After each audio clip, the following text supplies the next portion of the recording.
무리바 반석의 물. 민수기 20장 1절에서 13절 말씀입니다.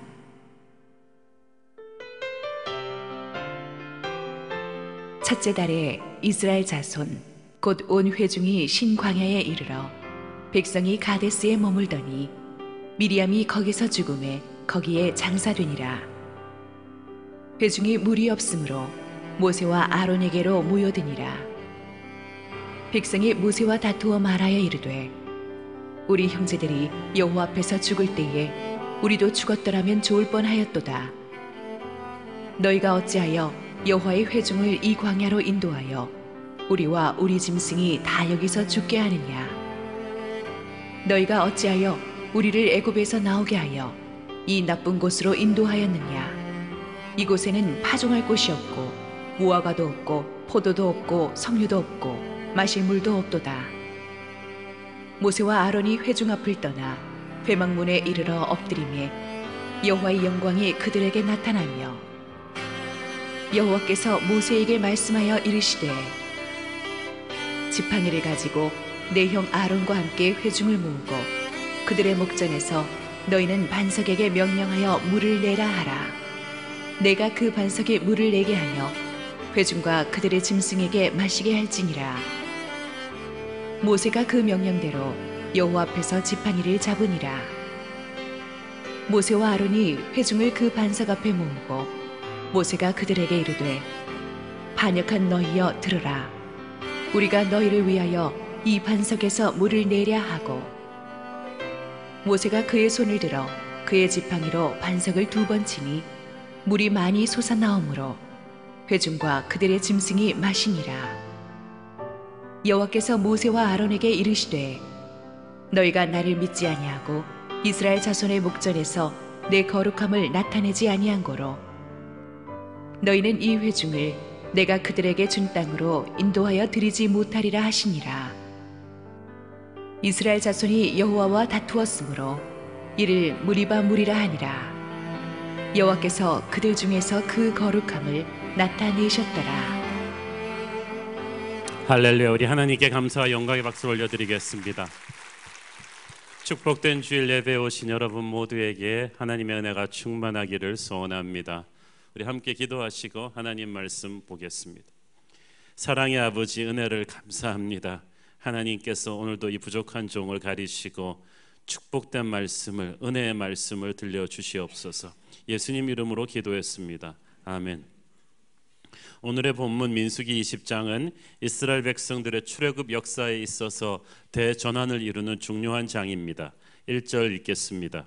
첫째 달에 이스라엘 자손 곧 온 회중이 신광야에 이르러 백성이 가데스에 이르더니 미리암이 거기서 죽음에 거기에 장사되더라. 여기서 말하는 첫째 달은 광야 생활 40년째 되던 해의 첫 달을 가리킵니다. 이제 다 끝났어요. 이제 광야 생활이. 그런데 다 끝난 이 1년 동안에 많은 일들이 이제 앞으로 일어나게 됩니다. 성경은 40년 광야 생활에 대해서는 침묵을 하지만 이 마지막 이해, 그래서 약속의 땅으로 진입하기 직전까지에 있어서는 많은 사건을 기록하는데 그 스타트가 바로 오늘의 본문입니다. 광야 생활 동안에 불신과 불평의 1세대는 다 죽었습니다. 이제 세대 교체가 일어나고 있습니다. 그 세대 교체를 이제 상징하는 분이 바로 이 모세의 누이 미리암의 죽음입니다. 광야 40년째 되던 첫 해에 죽습니다.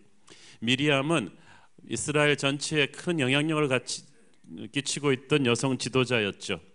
그는 모세의 누나로서 히브리 남자 아기는 다 죽이라는 추상 같은 애굽의 바로의 명령을 거역하면서 어머니와 함께 아기 동생 모세를 갈대 상자에 숨겼던 사람이었습니다.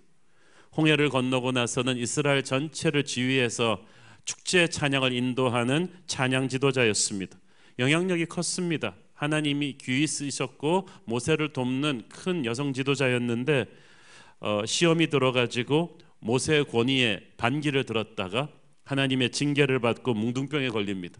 간신히 살아남았지만 그때부터 미리암의 인생은 확 기가 죽어버리죠. 그렇게 조용히 살다가 이제 광야 생활 40년이 끝나기 직전에 이스라엘 약속의 땅으로 진입하기 전에 세상을 떠납니다. 이 미리암의 인생을 보면 참 믿음의 싸움을 끝까지 영광스럽게 잘 싸우는 것이 쉽지 않다는 것을 보여줍니다. 동시에 이 미리암의 죽음은 불평과 원망을 일삼던 반역의 세대, 광야 1세대가 안타까운 퇴장을 하는 것을 보여줍니다. 불신의 세대는 한 명도 약속의 땅을 밟지 못할 것이라는 하나님의 약속이 지켜집니다. 이제 곧 아론도 죽을 것이고 모세도 가나안 땅에 들어가지 못하게 됩니다. 본문 1절에 보니까 백성들이 신광야에 도착해서 가데스에 머물렀다고 했습니다. 가데스가 어떤 곳입니까?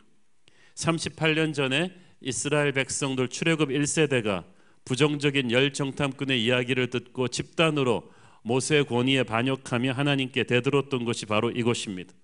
그 불평과 원망에 대한 벌로서 그들은 바로 진입할 수 있었던 약속의 땅에 들어가지 못하고 그대로 광야로 유턴해서 38년 동안 이 광야 생활을 하게 됩니다. 그래서 마침내 다시 이제 그 38년의 광야 생활을 끝내고 그 가데스로 돌아왔는데 참 그곳에서의 그 안타까웠던 과거를 기억하는 모세의 가슴에는 많은 생각이 있었을 것입니다. 그런데 거기서 또 사건이 터집니다. 2절 회중에 물이 없으므로 모세와 아론에게로 모여드니라. 물이 없다는 것은 참 이상합니다. 왜냐하면 가데스는 물이 있어야 되는 곳입니다. 거대한 오아시스 지역이거든요. 그래서 백성들이 가데스로 갔을 때는 물 걱정은 안 하고 갔는데 가데스에 물이 없었다는 것은 그만큼 가뭄이 극심했었다는 이야기가 됩니다. 오아시스라고 믿고 갔는데 물이 없어요. 다들 절망감이 가득 찼을 것입니다. 우리 인생에서 물을 기대했던 곳에서 물이 없으면 실망과 함께 분노가 일어납니다. 상황이 어려워지니까 사람들은 분노심에 가득 차서 하나님의 뜻을 기다리기보다는 일단 눈에 보이는 리더에게 분풀이를 하죠. 그러들은 이것이 40년 광야 생활 마지막 부분에서 약속의 땅 진입을 앞두고 하나님이 주시는 마지막 시험인 것을 깨닫지 못했습니다. 광야에서 이들은 물이 나오는 것을 당연한 줄 알았지만 그것은 하나님의 은혜였습니다. 은혜를 은혜로 감사하지 모르고 살았어요. 이스라엘이 젖과 꿀이 흐르는 땅을 들어가려면, 차지하려면 어떤 축복도 당연시 여기지 않는 마음을 가져야만 했습니다. 어떤 역경 속에서도 하나님이 물을 내실 것이라는 믿음을 가져야만 했던 것인데 이스라엘이 그러지 못했습니다. 달려와서 모세와 아론에게 화를 냅니다. 3절 백성이 모세와 다투어 말하여 이르되 우리 형제들이 여호와 앞에서 죽을 때 우리도 죽었더라면 좋을 뻔하였도다. 여기서 모세와 다투어 말했다는 것은 거칠게 사납게 대들었다는 뜻입니다. 그런데 지금 달려온 백성들이 평균 연령이 40대예요. 40대 미만이에요. 지금 모세는 120세예요. 그러니까 할아버지 뻘인 모세한테 지금 막 사납게 대들고 있는 것입니다. 우리 형제들이 죽을 때 우리도 그냥 같이 죽었더라면 좋았을 텐데 세대는 바뀌었는데 어떻게 하는 말은 부모 세대랑 똑같아요. 자기 아버지들이 했던 말을 그대로 답습하고 있습니다. 상황이 아무리 힘들어도 하나님의 백성이 절대 해서는 안 되는 말이 바로 죽었으면 좋겠다는 말입니다. 생명은 선물이에요. 축복이에요. 아무리 힘들어도 이걸 가지고 생명을 주신 하나님 앞에서 함부로 말하면 안 돼요. 여러분 암 환자 병동 같은 데를 한번 가보십시오. 단 한 달, 두 달을 더 살기 위해서 그분들이 얼마나 처절하게 투병하는지를. 그런데 우리는 힘들면 건강한 사람들이 죽었으면 좋겠다. 죽었으면 좋겠다. 살아있는 것이 얼마나 축복인지를 알아야 합니다. 살아있는 것은 살려두시기 때문이고 살려두시는 것은 하나님의 사명이 있어서입니다. 그러므로 어떤 힘든 상황 속에서도 죽었으면 좋겠다고 하지 마세요. 여러분을 통해서 하나님이 이루실 뜻이 있으세요. 그래서 살려두셨어요. 그런데 이스라엘 백성들이 말을 함부로 하는 거예요. 그들은 계속해서 말합니다. 4절 너희가 어찌하여 여호와의 회중을 이 광야로 인도하여 우리와 우리 짐승이 다 여기서 죽게 하느냐. 너희는 모세 아론을 가르치죠. 어찌하여는 영어 성경에 보니까 why? 왜 이랬냐는 거예요. 왜 우리를 끌고 와서 이렇게 이 고생을 시키느냐는 말을 4절 5절에서 두 번 반복합니다. 고통이 심하니까 이스라엘 백성들은 그들의 행군의 목적을 잃어버렸어요. 우리가 왜 이 고생하면서 다녀야 되나? 근데 하나님께서 이 목적을 수없이 많이 선포해 주셨잖아요. 너희들을 노예 생활하던 애굽 땅에서 끌어내서 젖과 꿀을 흐리는 약속의 땅으로 가서 마음껏 하나님을 예배하는 자유의 백성이 되게 해주기 위해서 이 행군을 끌고 가는 것이다라고 수없이 말씀해 주셨는데, 고통이 심해지니까 하나님 주신 약속을 까맣게 잊어버리는 거예요. 왜 우리를 데리고 나왔냐고 대듭니다. 여러분, 고통 속에서도 하나님의 비전을 잊어버리시면 안 됩니다. 그 목적 의식을 잃어버리면 안 돼요. 그걸 잃어버리면 고통이 여러분을 성숙하게 하는 게 아니라 더 독하게 할 것입니다. 이들은 모세에게 대들고 있지만 실은 모세를 세우신 하나님께 대들고 있어요. 그래서 이곳에서 나온 물을 훗날 무리바 물, 하나님과 다투었다는 뜻으로 불립니다. 그들이 떠나온 애굽에 대한 잘못된 애착심을 가지고 있었습니다. 5절, 너희가 어찌하여 우리를 애굽에서 나오게 하여 이 나쁜 곳으로 인도하였느냐. 이곳에는 파종할 곳이 없고 무화과도 없고 포도도 없고 석류도 없고 마실 물도 없도다. 없고 뭐 이렇게 없는 것만 보이겠어요. 부정적인 시각으로 보면 모든 것이 절망적으로 보입니다. 어떻게 이렇게 나쁜 곳으로 데려왔냐는 거예요. 그러면 애굽은 좋은 곳이었느냐? 애굽은 좋은 곳이 아니었어요. 애굽 땅은 좋았을지 몰라도 그들은 거기서 노예로 살았어요. 짐승봐도 못한 취급을 받았기 때문에 너무 고통스러워서 부르짖었어요. 그 애굽의 고통을 그들은 까맣게 잊고 툭하면 애굽이 좋았더라. 그리고 지금 이 말을 하고 있는 이 세대는 애굽에 살아보지도 않았어요. 애굽을 겪었던 부모 세대는 다 죽었으니까 그럼 누가 이 자손들에게 잘못된 애굽의 추억을 심었겠어요? 부모들이 얘기해 준 거예요. 여러분, 자녀들에게 부정적인 신앙교육을 시키면 안 돼요. 애굽을 그리워하게 만들어 놓으면 안 돼요. 그런데 부모들이 죽으면서 애굽을 그리워하게 잘못된 애굽에 대한 애착심을 자녀 세대에게 심은 것 같습니다. 그들은 애굽에서 그들이 노예였던 것을 잊어버리고 있어요. 하나님께서는 이 고난의 광야를 통해서 그들 안에 있는 애굽의 옛사람을 지금 제거하고 계시는 거예요. 그 목적을 알았더라면 그들은 이렇게 함부로 이야기하지 않았을 것입니다. 여러분, 광야길이 아무리 힘들어도 죄악된 과거를 그리워하지 마십시오. 누구든지 그리스도 안에 있으면 새로운 피조물이라 이전 것은 지나갔으니 보라 새 것이 되었도다. 애굽에 대한 잘못된 애착심을 가지고 있으니까 하나님이 주시는 기적의 행군길을 가면서도 없고만 보여요. 파종할 곳도 없고 무화과도 없고, 아니 그러면 광야길에 파종할 농사 땅이 있겠어요? 이거는 지나가는 것인데, 하나님께서는 분명히 좋은 땅을 그들을 위해 준비하고 계세요. 광야는 힘든 곳이지만 그들이 영원히 있을 곳이 아니에요. 지나가는 스테이션이지 종착지가 아니에요. 그래서 불편한 건 당연한 거예요. 우리가 무엇을 보느냐 이상으로 중요한 것은 어떤 눈으로 보느냐이거든요. 비뚤어진 시각으로 보면 세상이 다 화낼 뿐이죠. 불신의 색안경을 끼고 보면 세상이 다 더럽게 보이죠. 이 약속의 땅을 차지하기 위해서 그들에게 요구되는 것은 온전한 믿음이었어요. 믿음의 눈이 없이 현실을 보니까 이것이 영원할 것처럼 고통만 보이는 거예요. 불신의 눈은 현실의 고통만을 확대경으로 보게 합니다. 그러니까 기회도 위기로 보이는 거죠. 여러분, 불신의 색안경을 벗고 믿음의 눈으로 현실을 보십시오. 그래야 남들이 못 보는 축복의 길을 보게 될 것입니다. 그들이 믿음의 눈으로 이 가데스를 바라보았다면 이것은 하나님이 약속하신 약속의 땅으로 들어가는 축복의 문임을 깨달았을 것입니다. 약속의 땅이 그들의 코앞에 있다는 것을 그들은 모르고 있었어요. 사랑하는 여러분, 새벽이 오기 전에 가장 어둡다고 했어요. 지금 정말 못 참을 정도로 괴롭고 지쳤다면 아마 약속의 땅이 지쳐까지 와 있는 줄도 모르겠습니다. 코앞에서 포기하지 마십시오. 불평하지 마십시오. 이 상황 속에서 모세가 어떻게 기도합니까? 6절, 모세와 아론이 회중 앞을 떠나 회막문에 이르러 엎드리매 여호와의 영광이 그들에게 나타나며, 무섭게 사납게 달려드는 백성들로부터 모세와 아론이 물러납니다. 여러분, 시험 들어서 격앙되어 있는 사람들과 감정적으로 맞부닥치지 마십시오. 물러나야 합니다.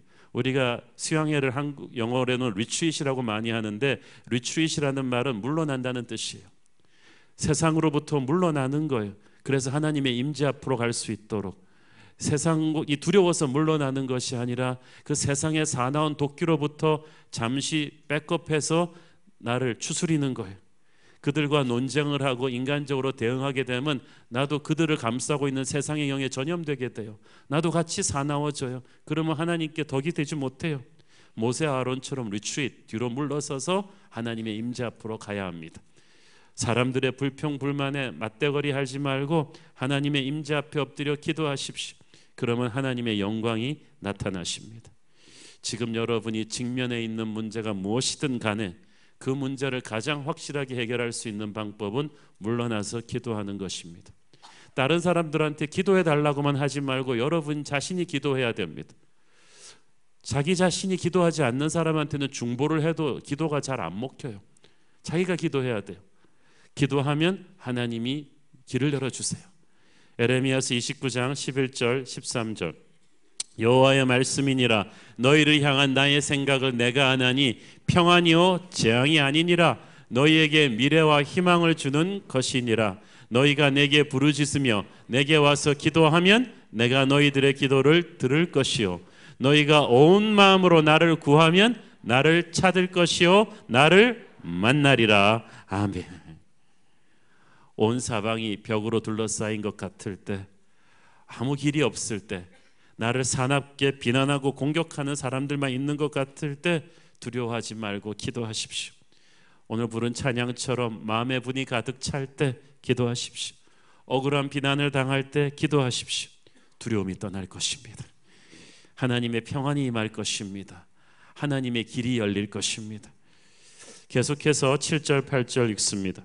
여호와께서 모세에게 말씀하여 이르시되 지팡이를 가지고 내 형 아론과 함께 회중을 모으고 그들의 목전에서 너희는 반석에게 명령하여 물을 내게 하라. 네가 그 반석이 물을 내게 하여 회중과 그들의 짐승에게 마시게 할지니라. 하나님께서 지팡이를 들어라고 했어요. 이 지팡이는 바로 그 옛날 40년 전에 애굽에서 10가지 재앙을 일으켰던 그 지팡이에요. 홍해를 갈랐던 그 지팡이에요. 전설로만 들었던 출애굽 2세대는 보지 못했던 모세의 그 능력의 지팡이를 높이 들 때 뭔가 일어난다는 거예요. 출애굽기 17장에 보면 38년 전에 광야 생활할 때도 르비딤이라는 곳에서 물이 없어서 폭동이 날 뻔했던 적이 있습니다. 그때도 하나님께서 기적같이 바위에서 물이 솟게 하셨는데 똑같은 기적이 일어납니다. 11절 읽습니다. 모세가 그의 손을 들어 그의 지팡이로 반석을 2번 치니 물이 많이 솟아나오므로 회중과 그들의 짐승이 마시니라. 수십 년 전 르비딤의 기적이 똑같이 재현되었어요. 물이 얼마나 쏟아져 나왔던지 200만 백성이 마시고 짐승까지도 해갈할 정도로, 그러니까 거의 폭포 같은 강물이 쏟아져 나온 거예요. 있을 수 없는 기적이 터졌습니다.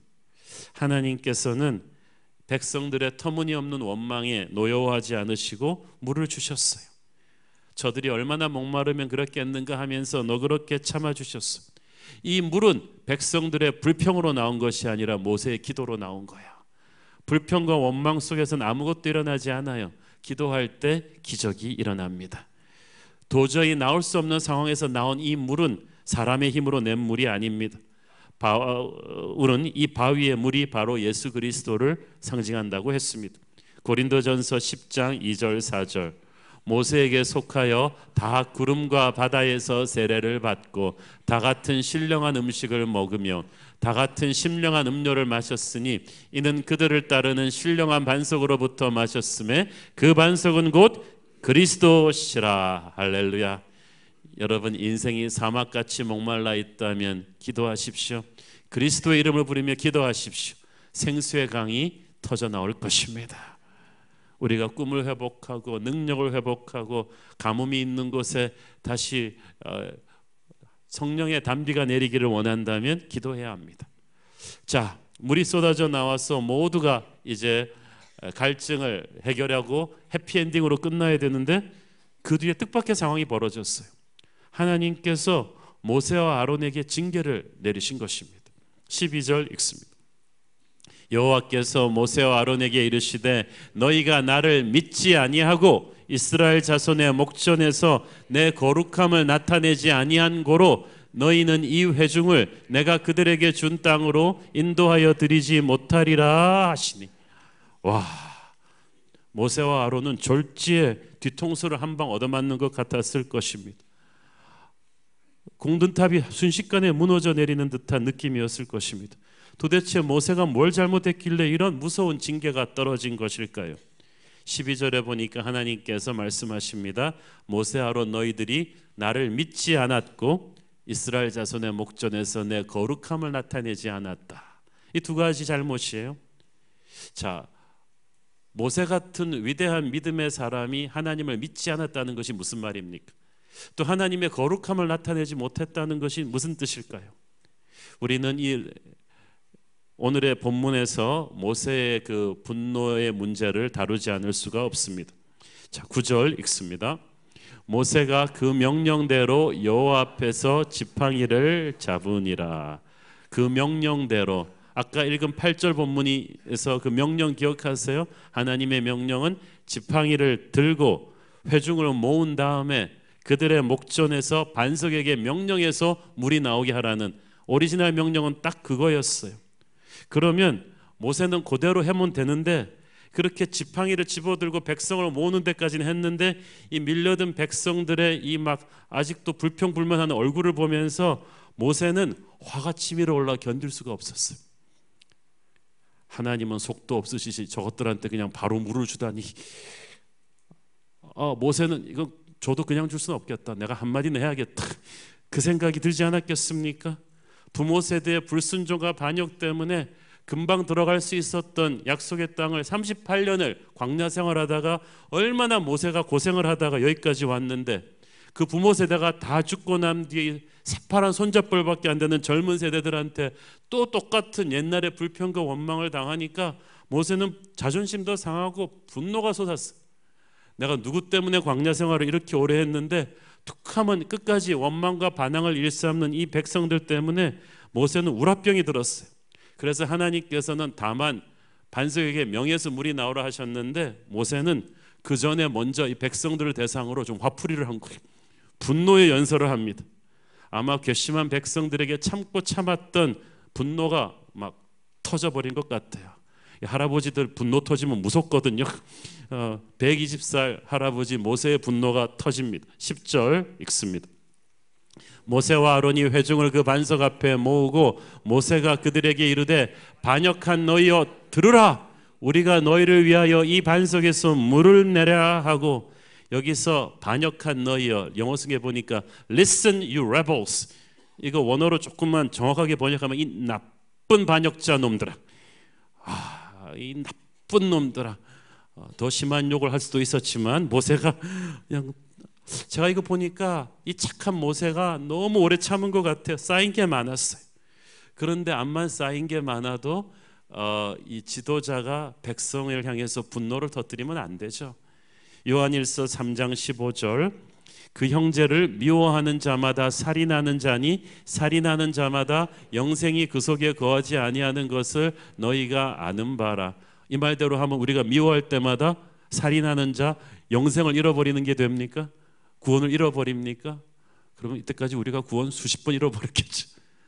그 말이라기보다는 형제를 향해 이래 분노와 증오심을 가지고 있으면 마치 그 마음이 영생이 없는 사람, 지옥의 냄새를, 마귀의 냄새를 풍기는 사람같이 된다는 거예요. 그래서 우리는 형제를 향해서 분노를 이렇게 누르고 있으면 안 된다는 뜻이죠.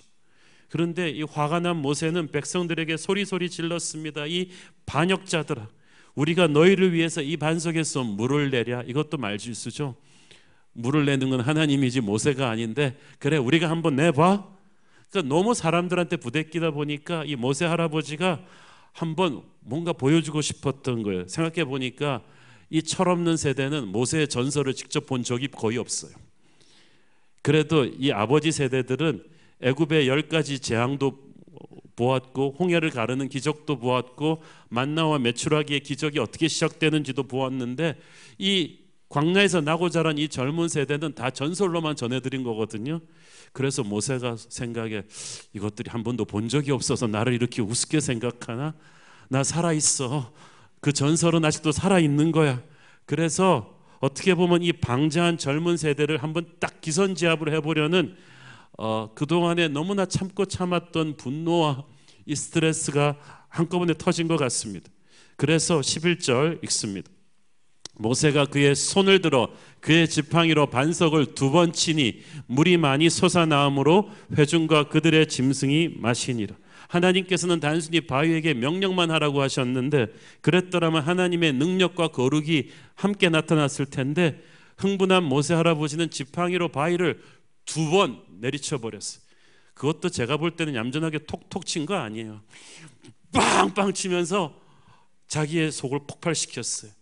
여기에는 이유가 있어요. 첫 번째는 과거의 기억이죠. 38년 전에 르비딤의 반석에서 물 낼 때 반석을 하나님께서 지팡이로 치라 그랬거든요.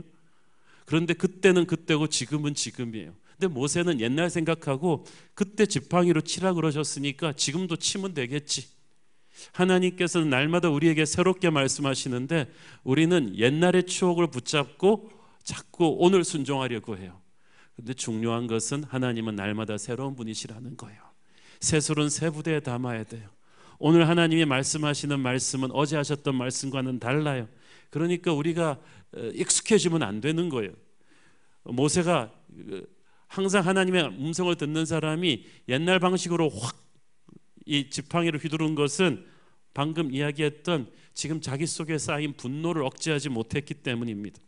끝없이 불평하고 대어드는 백성들에게 너무 지쳐버린 모세가 짜증과 혈기를 가지고 마치 자기가 반석에서 물을 내는 심정으로 연거푸 내리친 거예요.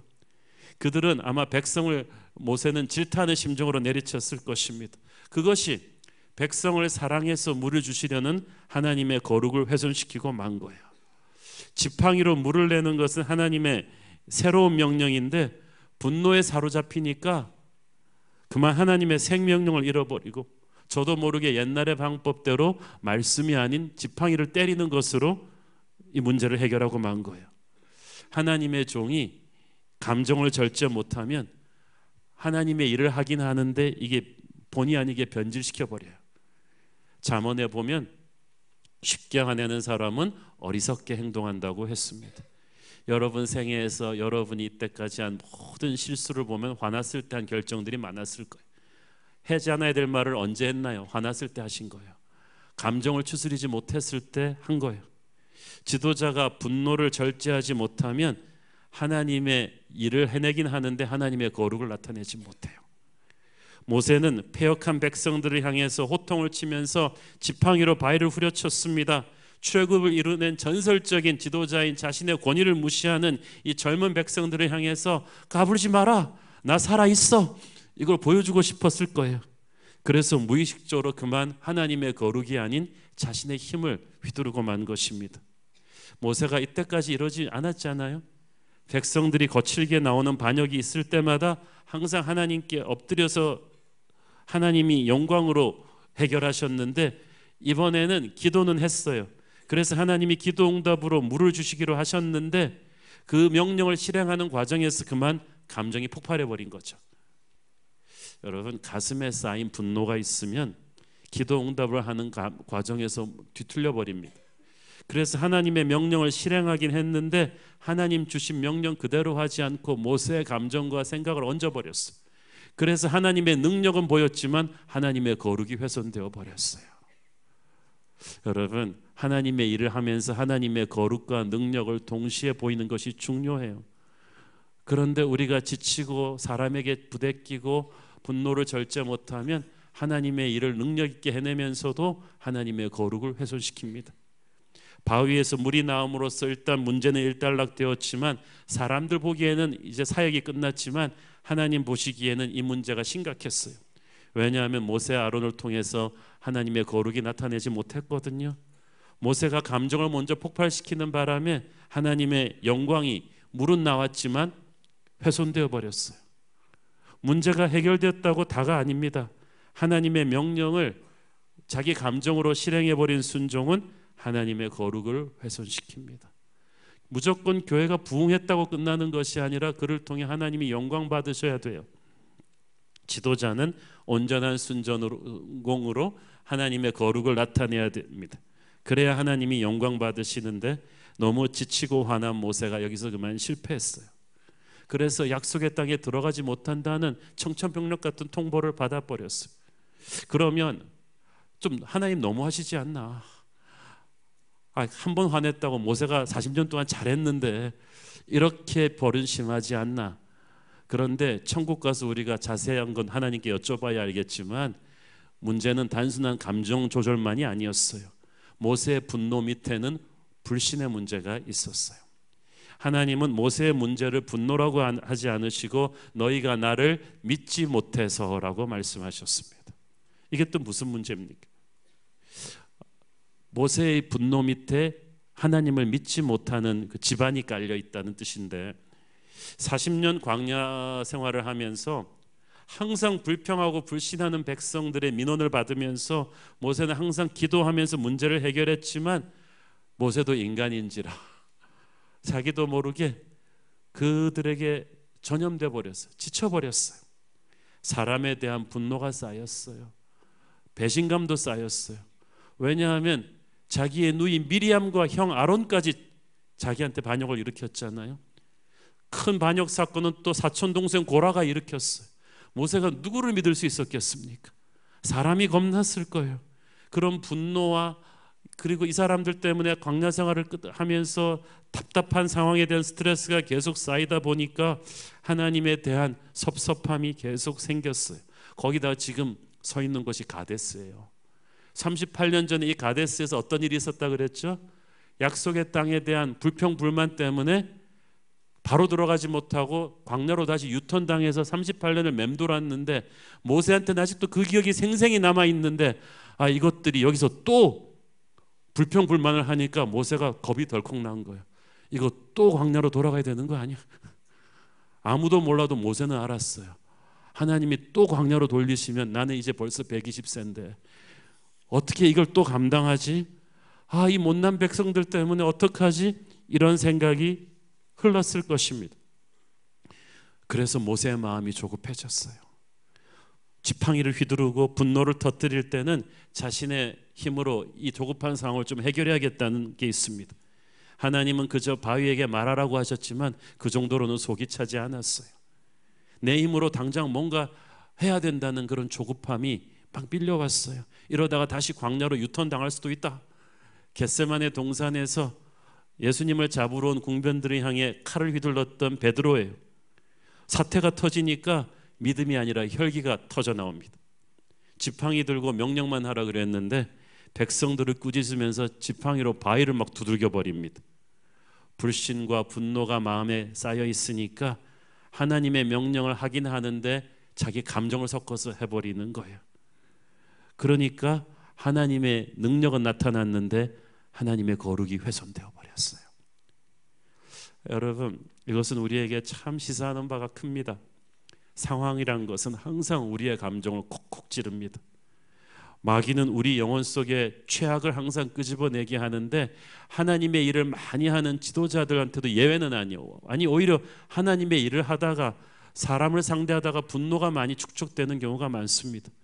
주일학교 선생님들이, 목사님들이, 순장들이 하나님의 일을 하지만 사람을 상대하다 보니까 막 사람에게 실망하고 분노하는 게 막 속에 쌓이는 경우가 많아요. 이럴 때 마귀가 항상 달려들 수 있음을 잊지 마십시오. 이건 우리 마음에서 일어나는 영적 전쟁입니다. 그래서 마음의 부디 가득 찰 때 빨리 가서 기도해야 되는 거예요. 이건 성령이 아니면 씻어낼 수가 없거든요. 기도로 깨어있지 않으면, 기도를 통해서 성령의 샤워를 하지 않으면 작은 상처도 마귀는 달려들어서 크게 만듭니다. 우리가 인내심을 잃고 성질을 부리게 하고 거친 말을 내뱉도록 할 것입니다. 그래서 사도 바울은 우리가 형제를 향해서 하루 이상 분을 품고 있으면 마귀에게 문을 열어주는 것이라고 했어요. 항상 우리의 격한 감정을 성령의 통제 안에 놓아야 합니다.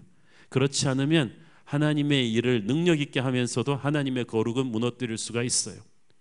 분노는 인간적인 자제력으로 해결 못해요. 모세가 원래 이렇게 막 화내는 사람 아니었어요. 모세는 자제력이 대단한 사람이었습니다. 민수기 12장 3절 보십시오.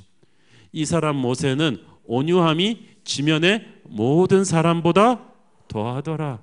정말 착하고 성품이 자제력이 강한 사람이었는데 이 온유함이, 이 자제력이 40년 광야 생활에 불평불만하는 군중들과 부대끼면서 바닥을 드러낸 거예요. 여러분, 우리 자신의 착함, 온유함은 금방 바닥을 드러냅니다. 우리도 예외가 될 수는 없어요.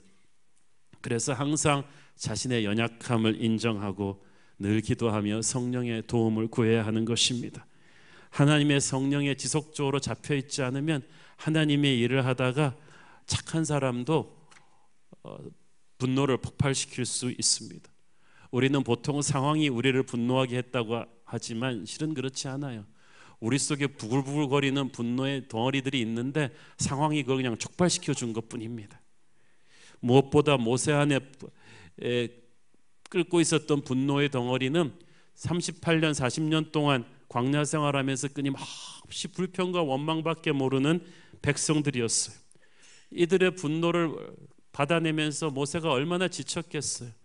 그런데 부모 세대 다 그렇게 하고 간 뒤에 이 신세대는 좀 나을까 싶었더니 신세대가 바로 부모 세대들이 벌받았던 바로 그 가데스에 와서 똑같은 일을 반복하니까 모세가 터진 거예요. 너희들이 감히 나한테 이래서는 안 된다고 생각했어요. 많은 부모들이 그런 마음이잖아요. 자식이 아버지가 나한테 해준 게 뭐 있어요? 그렇게 나오면은 억장이 무너집니다. 네가 나한테 이래서는 안 되지 않냐는 생각이 듭니다. 많은 지도자들이 그 생각이 듭니다. 알면 좀 나한테 잘해야 되지 않냐고 생각합니다. 지도자란 백성을 섬겨야 되는 자리인데 그 과정에서 백성한테 상처를 받는 거예요. 제가 오래전에 미국 이민교회에서 참 교회 분란으로 고생을 한 목사님을 위로해 드렸더니 그 목사님이 그 얘기를 해요. 한숨을 푹 쉬더니 한 목사님, 교인만 없으면 목회를 잘할 것 같은데. 그래서 목사님 그 무슨 말씀을 그렇게 하세요? 그럼 교인도 목사만 없으면은 교회 잘 다닐 것 같다고. 그게 존재할 수 있나요? 교인이 없는 목자에게 존재의 의미가 없고 목자가 없는 교인들에게는 은혜의 통로가 막히는 건데 서로가 서로에게 상처를 주고 실망 줄 때도 있지만 우리는 그래도 서로 용서하고 사랑하면서 함께 가야 되는 팀워크 아니에요? 양떼와 목자는 그런 거죠. 모세가 지쳤어요. 제가 보니까 이분 완전히 탈진인 거예요.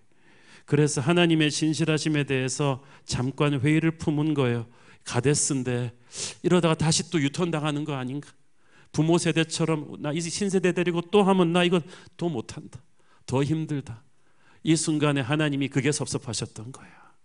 모세야, 내가 분명히 이야기했지 않냐? 광야 생활은 40년으로 끝인데 너는 왜 내 말을 믿지 않고 이 백성들을 보고 내가 다시 그 일을 할 거라고 생각을 하느냐? 하나님은 그것이 섭섭하셨던 것입니다. 너희가 나를 믿지 아니하고 모세, 네가 지친 거 이해하고 힘든 거 이해하는데 이 백성들을 보고 나의 신실함을 믿지 못한다는 것은 큰 문제다. 여러분, 하나님의 일을 하면서 화가 나고 실망이 들 때도 있겠지만 하나님의 신실하심을 의심하지 마십시오. 하나님은 사람을 보고 약속을 이루시는 분이 아니라 하나님이 신실하시기 때문에 우리를 약속의 땅으로 들이실 분입니다. 그러므로 사람이 우리를 아무리 실망시켜도 우리는 하나님의 신실하심을 믿어야 돼요. 하나님의 계획이 일부 부정적인 사람들로 인해서 좌절되지는 않아요. 그렇게 하나님을 믿어야 분노의 감정, 섭섭한 감정을 내려놓을 수 있습니다. 우리를 위한 하나님의 계획은 재앙이 아니라 평안입니다. 그 하나님을 온전히 믿을 때 우리는 사람을 향한 섭섭함과 분노와 조급함을 씻어낼 수가 있을 것입니다. 하나님께서는 그래도 이 부족한 백성에게 은혜를 주셨고 부족한 지도자들과 백성이 서로 사랑하면서 약속의 땅으로 함께 들어가기를 원하셨습니다. 13절 본문 마지막을 보십시오. 여호와께서 그들 중에서 그 거룩함을 나타내셨더라. 모세는 그 거룩함을 나타내지 못했지만 주님께서 그 거룩함을 나타내셨어요. 백성들은 불평불만을 했지만 하나님은 물을 주셔서 그 거룩함을 나타내셨어요. 모세는 감정 컨트롤을 못했지만 하나님은 그 모세를 덮으시면서 은혜로 이들에게 물을 주셨습니다. 인간은 실수하고 실패합니다. 지도자도 백성들도 실패할 수 있습니다만은 하나님은 그래도 하나님의 백성들을 포기하지 않으십니다. 우리의 부족함을 덮으시고 약속의 땅으로 인도하실 하나님을 찬양합니다. 기도하겠습니다. 사랑하는 아버지, 은혜를 감사합니다. 주님, 우리의 부족함에도 불구하고 우리를 사용하시는 주님 감사합니다. 우리가 실패하고 실수해도 하나님의 뜻이 이루어지게 하옵소서.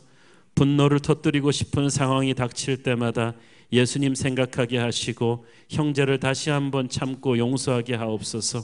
지루하고 힘든 광야를 지날지라도 사람들이 내 수고를 알아주지 않고 상처를 준다 해도 인간적으로 반응하지 않겠습니다. 주께서 행하신 일 헤아리기 어렵더라도 더 굳세 믿음으로 여기에 모인 우리들 서로 사랑하면서 약속의 땅으로 들어갈 것을 믿습니다. 하나님의 신실하심을 믿습니다. 주님, 우리를 붙잡아 주시옵소서. 예수님 이름으로 기도했습니다. 아멘.